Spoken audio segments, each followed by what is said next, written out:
Ahojte rybári, nachádzame sa na mieste číslo 17. Toto miesto je výnimočné tým, že vlastne po ľavej strane obklopuje poloostrov, pri ktorom sú popadané stromy, čo je veľmi zaujímavé z pohľadu rybára, pretože pri tých prekážkach sa tá ryba prirodzene zdržuje. Táto časť je taká trošku pličia, ale vôbec to tej rybe nevadí.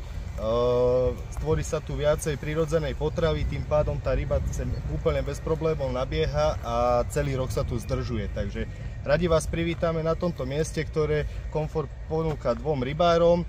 A je to trošku vzdialenejšie miesto na tej tretej časti, čiže máte tu dokonalý kľud a pohodu.